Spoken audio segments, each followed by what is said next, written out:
Hi friends, ఈ వీడియోలో మనము రోజువారీ రాశి ఫలాలలో మీనా రాశి వారి గురించి తెలుసుకుందాం. అంతకన్నా ముందు చిన్న రిక్వెస్ట్ ఫ్రెండ్స్, ఈ వీడియో మొదటగా చూస్తున్నట్లయితే లైక్ చేయండి, షేర్ చేయండి, అలాగే సబ్స్క్రైబ్ చేయడం అసలు మర్చిపోవద్దు. మీ యొక్క సపోర్ట్ నాకు ఎంతో అవసరం. ఇక ఈరోజు మీనరాశి వారు బంధువులతో అకారణ విభేదాలు కలిగే అవకాశం ఉన్నందున కాస్త ప్రశాంతంగా ఉండండి. చేపట్టిన పనులలో శ్రమ తప్ప ఫలితం కనిపించిన రోజుగా చెప్పవచ్చు. చేపట్టిన పనులలో కొంత జాప్యం కూడా కలుగుతుంది. ఇక ఉద్యోగస్తులు ఎవరైతే ఉన్నారో తమ ఉన్నతాధికారుల నుండి వ్యతిరేకతను ఎదుర్కొంటారు. ఇక వ్యాపారస్తులు ఎవరైతే ఉన్నారో వారికి వ్యాపారాలలో సమస్యలు అనేవి తప్పకపోవచ్చు.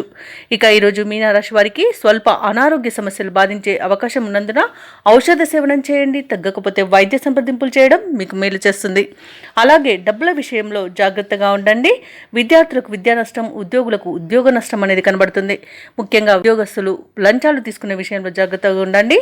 అలాగే విలువైన వస్తువులు దొంగిలించబడే అవకాశం ఉన్నందున వాటి విషయంలో జాగ్రత్తగా ఉండండి. విదేశీయానం ఎవరైతే చేయాలనుకుంటున్నారో వారికి వీసా ఇబ్బందులు అనేవి తలెత్తుతాయి. ఇక ఈరోజు వ్యవసాయదారులకు నకిలీ విత్తనాల బెడద అనేది ఉంటుంది కాబట్టి వాటి విషయంలో కాస్త జాగ్రత్తగా ఉండండి. అలాగే వివాహ ప్రయత్నాలు చేయకండి, ఎందుకంటే వాటి విషయంలో మోసపోయే అవకాశం కూడా కనిపిస్తుంది. ఇక ఈరోజు మీనరాశి వారు కష్టానికి తగిన ఫలితం కనిపించక డీలా పడతారు. బంధువర్గం ద్వారా ఒత్తిడులు అనేవి పెరుగుతాయి. ఏ కార్యక్రమం చేపట్టినా నిరాశే మిగులుతుంది. ఆత్మీయులతో అకారణ విరోధాలు కలిగే అవకాశం కనిపిస్తున్నందున కాస్త ప్రశాంతంగా ఉండండి. ఇంటా బయట బాధ్యతలు ఉక్కిరిబిక్కిరి చేస్తాయి.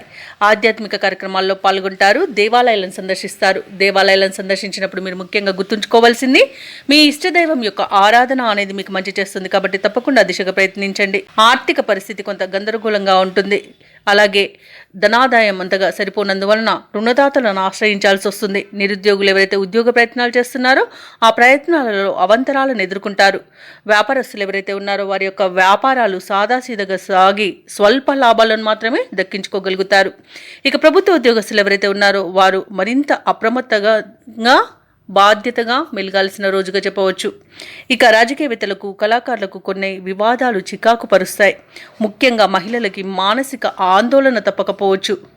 ఇక మీనరాశి వారికి అదృష్ట రంగు ఎరుపు, ప్రతికూలమైన రంగు గులాబీ, అదృష్ట సంఖ్య 9.